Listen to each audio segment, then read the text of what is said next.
guys is something I've done for years and years with school kids. Okay.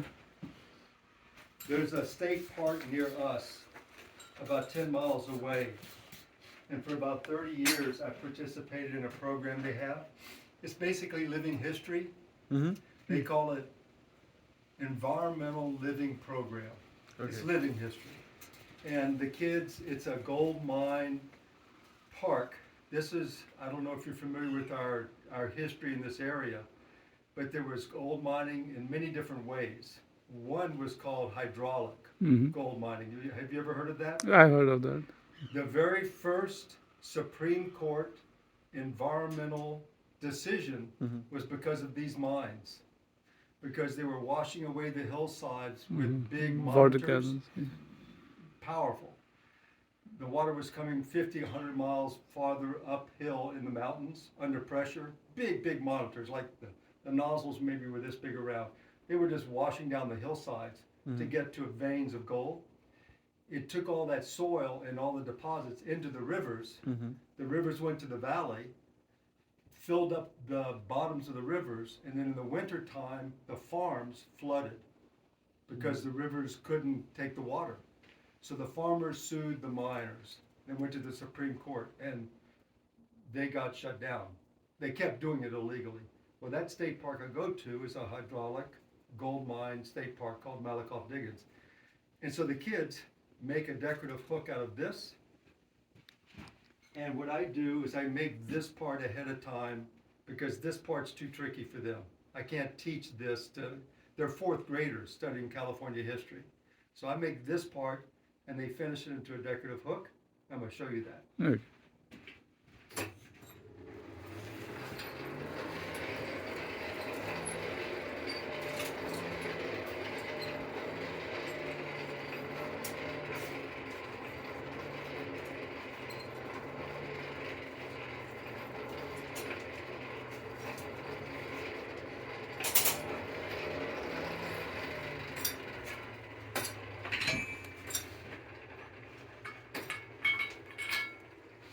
So what I'm going to do is two things.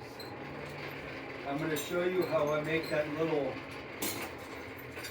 this part, which is called a spade finial. That spade shape, that was considered a trick in blacksmithing. Once you understood the trick, it was pretty easy to make.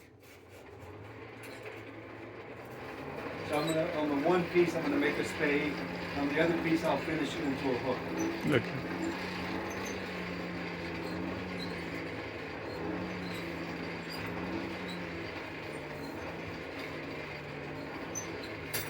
Okay, so this is the spade shape.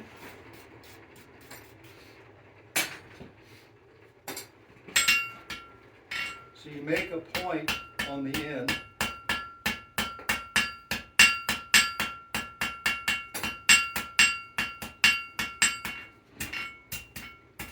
And then right on the edge of the anvil, you hammer half on and half off the anvil.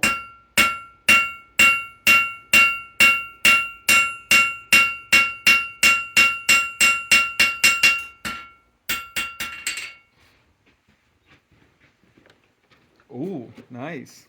Pointy. And you see how the edge of the anvil makes the shoulder? And then you're isolating the lobes when you're hammering, because now only that area can be hammered on. Cool. Okay, so that's the really spade nice. shape. And it's such an elegant shape. It was used again and again in smithing because, like any craft, if you can make a nice feature quickly, you use that feature again and again. Right. Okay, so this will be the hook. When the kids did this, I really slowed it down. So each step was one heat. Heat it, do the step, heat it, do the step. I'm going to do multiple steps in this one heat. So what I'm going to do is make a taper on the very end first.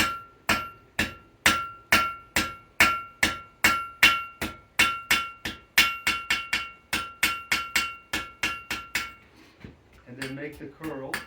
This is going to be the little scroll at the very tip of the hook.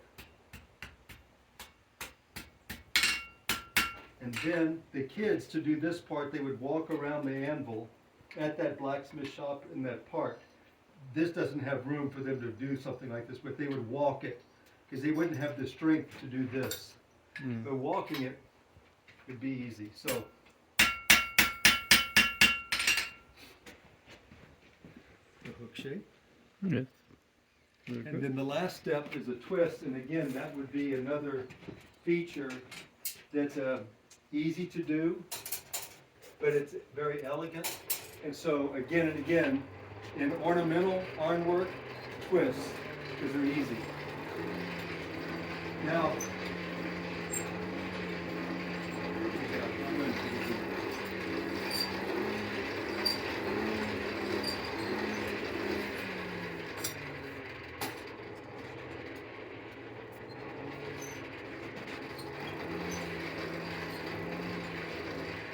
I'll let this soak just a little bit. Now this part I'll do with the vise. So first step, it's pretty when it's lit up, huh? Mm-hmm. First step is to cool off the bottom of the hook because I want to isolate the heat to just at the top where the twist is going to be. You go to the vise, and then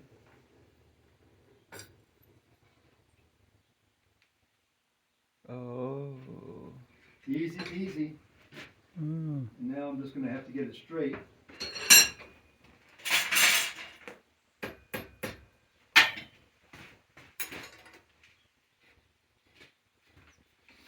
And then the last step, it's still hot, not hot enough to hammer or shape, but hot enough to oil. And this was a traditional finish in ironwork, was the oiling. So this is what the kids would do last. And they loved this part too because it was a little bit magic. This is a pot of oil. I'll show it to you in a second. The oil is linseed oil with beeswax melted into it. And that's the finish. It's kind of a dark brown black finish. That's a traditional finish.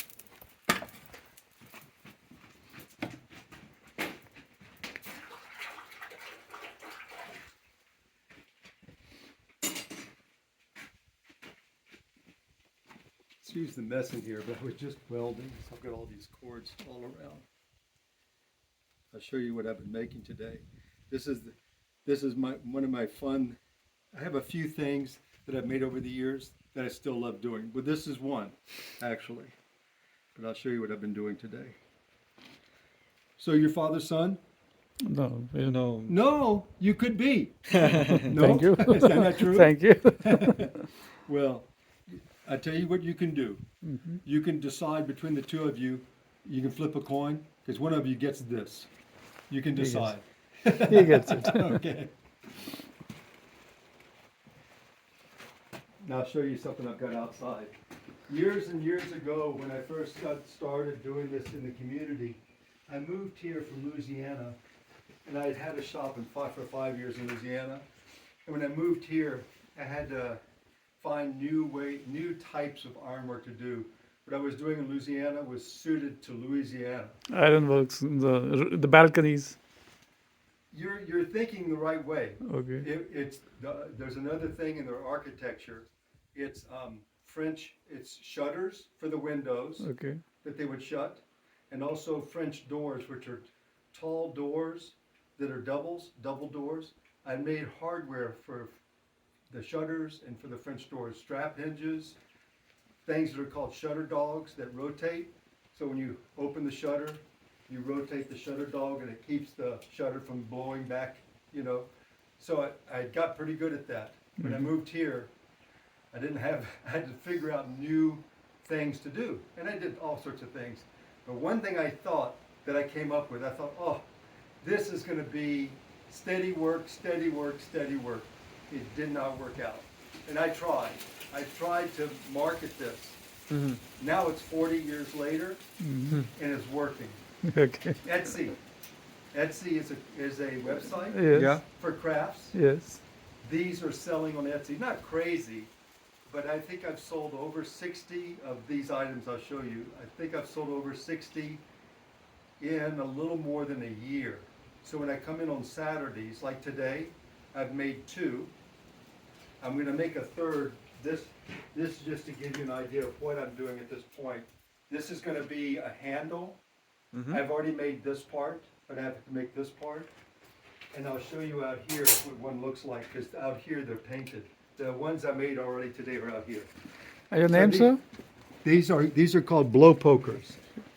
They're for the wood stove, because people in this part of the country, wood stoves are very common for heating the home. So it's a poker, you know, for pushing, pulling, and so forth. But the trick is it's made out of tubular steel, so it's hollow. Okay. Put your hand out. Oh, nice. You get the idea. And I didn't invent this. I saw what was called a blow poker in a magazine, and it was a woman model standing by a fireplace, and it was probably about this tall, and it was brass, and I think it had like a bugle mouthpiece, which to me seems silly. Like, is it going to make a sound when you blow through it? You know. Yeah. And then it had a little brazed hook on it for grabbing the lock. So to me, it was crude in the execution, but it was gorgeous because of the brass. But I thought, if I could make something like that for a wood stove, because everybody out here, nobody has fireplaces. They have wood stoves if Okay. they're going to heat wood. Okay. So I thought, this This will is- work. And so I tried to market it. I went to a national trade show. I had a booth. I went into debt to do it, you know, because you know how it is. You're making a presentation. You have to have a nice display. You stay at a hotel. Went into debt. I didn't have any luck at all. I thought they were going to love it. But now on Etsy, there's probably 5 or 10 different people who make some kind of, they call them blow pipe, blow poke, blow poker. But mine is pretty different than anybody else's. But frankly, I've been playing with them for 40 years, so I've had a chance to refine my idea. So anyway, today I've made 2. I'm going to make a third one and then call it a day. Oh, look. This way you both get one. Now yours is oiled. Yours is painted. Okay. Wonderful. Thank you. Thank you. So what brought y'all out here today? So I was